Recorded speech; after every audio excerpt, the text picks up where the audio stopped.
Gwarn ydw i. Dwi'n un o aelodau pwyllgor Clwb Pêl-droed Hwb a hefyd yn un o gyfarwyddwyr Hwb Heli fan hyn sydd wedi leoli o fewn Clwb Pêl-droed.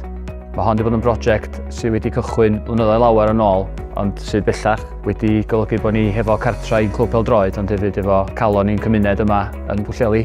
Da ni'n credu'n gryr mewn pŵar pêl-droed i dynnu pobl at ei gilydd, a da ni'n gobeithio bod y lle yma yn mynd i ffynnu o wrth i'r blynyddoedd fynd ymlaen, fel canolbwynt i'n cymuned ni yn Pwllheli yma. Lle mae hon yn brosiect anferthol mewn gwirionedd, achos chydig blynyddoedd yn ôl, doedd yna ddim clwb yma o gwbl. Mi ydyn ni wedi cael grantiau ac arian o nifer o ffynonellau gwahanol er mwyn galluogi ni i roed yr adeilad yma at ei gilydd ar ei draed. Ond mae'r grant penodol da ni wedi cael gyn Menter wedi galluogi ni gael rhywun yma i helpu ni i fod yn gwneud y gwaith gweinyddol, rhoi pethau at ei gilydd o ran gwefannau cymdeithasol ni, helpu ni drefnu digwyddiadau, i gael godi ymwybyddiaeth yn lleol o fodolaeth y lle ac i gael mwy a mwy o bobl i ymweld a bod yn rhan o'r adnodd ffantastig yma sydd ar gael i bob Pwllheli. Mae'n ail ran i'r brosiect hefyd, sef hyrwyddo'r defnydd o'r Gymraeg.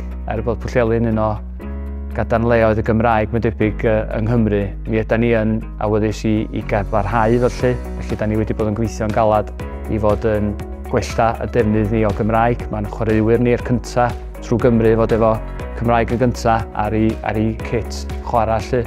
Mi ydyn ni wedi trefnu gwersi Cymraeg i'n chwaraewyr ac i'n hyfforddwyr fel bod nhw'n hyderu sydd yn defnyddio geiriau Cymraeg. Nid yn unig tu allan i'r cae ond ar y cae hefyd. Mi ydyn ni hefyd wedi gweithio ar brosiect i fod yn edrych ar hanes y clwb yma a i fod yn ei dystiolaethu fo ar waliau y clwb fel bod pobl i'r blynyddoedd y fu'n gallu gweld y gysylltiad efo'r clwb ar y Gymraeg dros y blynyddoedd. Mae be mae Menter wedi rhoi i ni ydy bod yna rhywun ar gael i ni. Da ni'n gallu gofyn cwestiwn, da ni'n gallu gofyn e-bost, da ni'n gallu codi'r ffôn a mae yna rhywun wastad yna sydd efo atab. Maen nhw'n glen iawn, dyn nhw ddim yn feirniadol, maen nhw'n dod drosodd fel pobl sy'n deall yn sefyllfa ni fel gwirfoddolwyr, cydymdeimlo efo ni. A da ni wedi gallu llwyddo i weithio yn arbennig o dda efo Menter trwy gydol y cynllun yma.